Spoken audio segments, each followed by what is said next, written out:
दोस्तों, आज हम आपको बताएंगे कि हरतालिका तीज के व्रत में क्या क्या खाना चाहिए और सरगी कैसे लेनी चाहिए।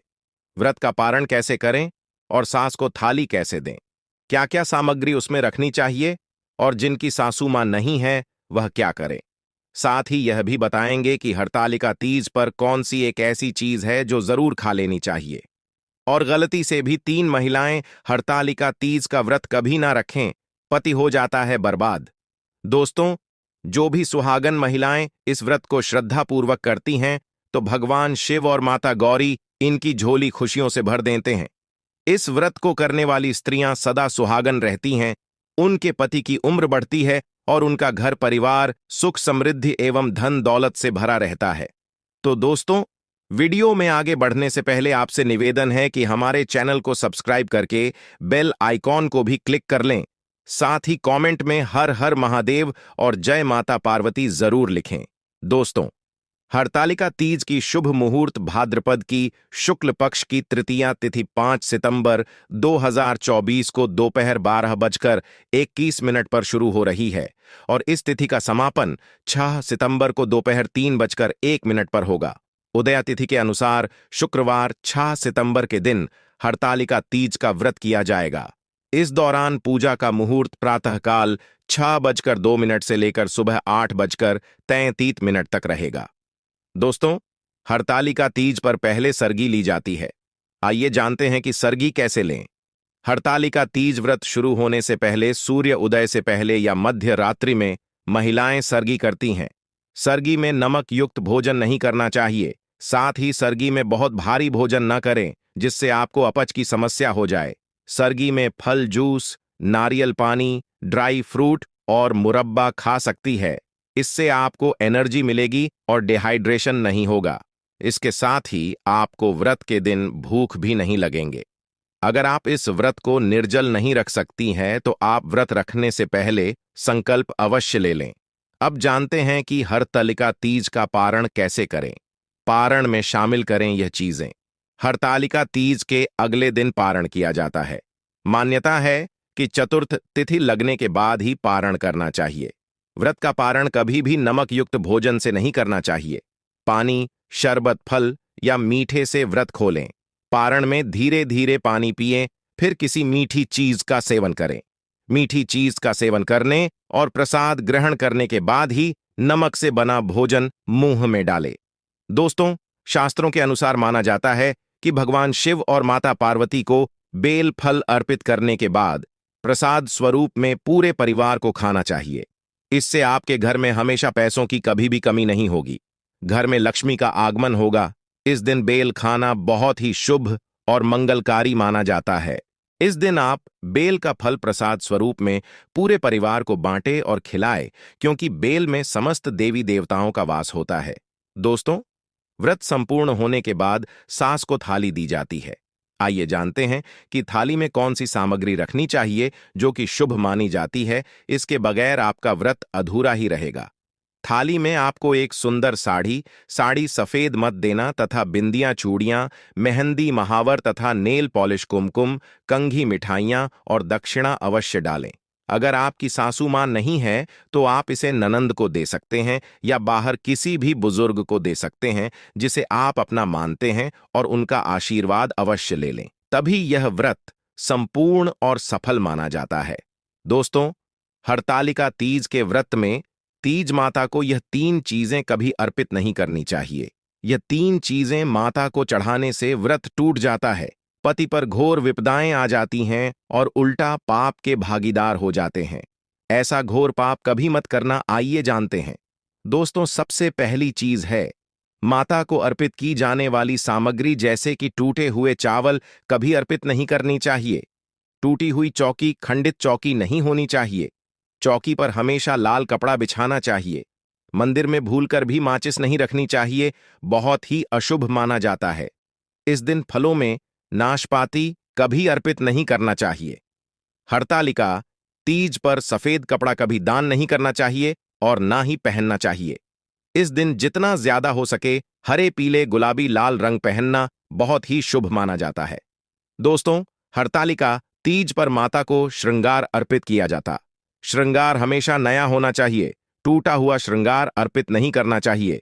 माता की पूजा में कलश पर हमेशा नारियल को लिटाकर रखना चाहिए। खराब नारियल अर्पित नहीं करना चाहिए तथा पूजा में टूटे हुए चावल अर्पित नहीं करना चाहिए। दोस्तों, हरतालिका तीज पर कभी किसी की चुगली आदि नहीं करनी चाहिए। इस दिन पति पत्नी को दूरी बनाकर रहना चाहिए। सात्विक भोजन करना चाहिए। इस दिन बड़ों का ध्यानपूर्वक सम्मान करें। इस दिन मुख से गंदे विचार ना बोले, क्योंकि यह व्रत पति से संबंधित है। इसीलिए पति का सम्मान करें। पति को भूलकर भी गाली ना दें। इस दिन लहसुन प्याज का खाना घर के अंदर नहीं बनाना चाहिए।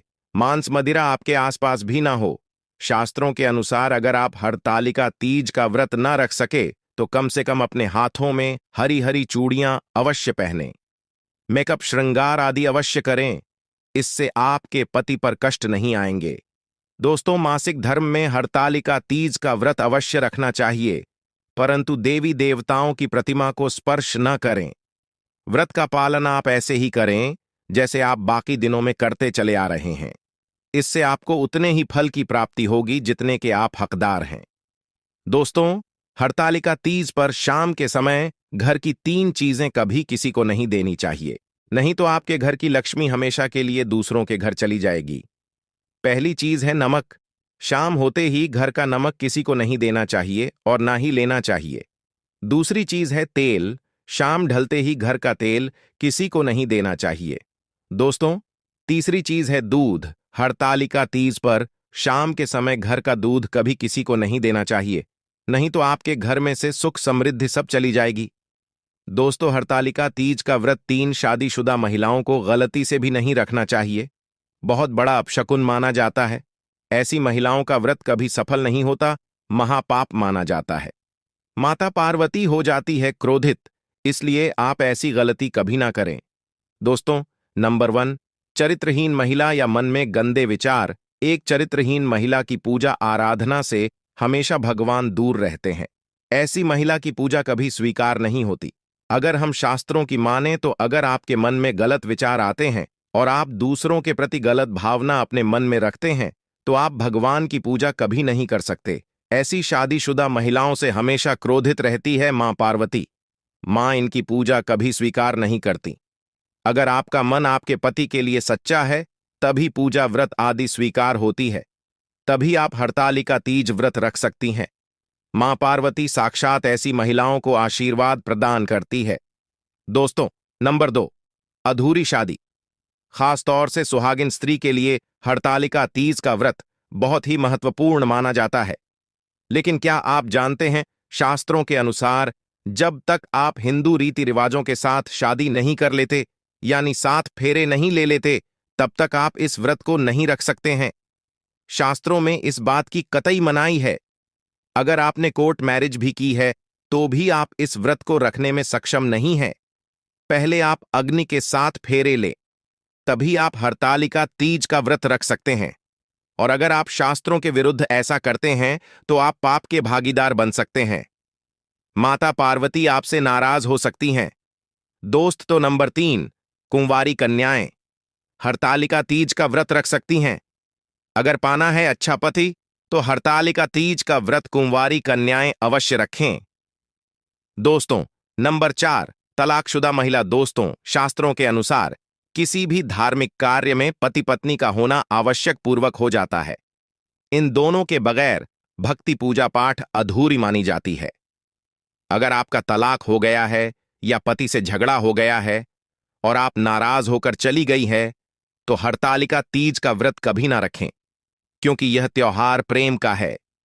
इसीलिए आप दोनों को एक होना पड़ेगा, तभी आप हरतालिका तीज व्रत रखने में सफल हो सकती है और मां पार्वती भी प्रसन्न होती है। दोस्तों, हरतालिका तीज पर यह चीजें अवश्य दान करना चाहिए। इससे पति की उम्र बढ़ती है और घर में सुख समृद्धि बनी रहती है। हरतालिका तीज पर इन चीजों का दान करने से बगैर व्रत रखे ही संपूर्ण फलों की प्राप्ति हो जाती है, इसीलिए इन चीजों का दान जरूर करें।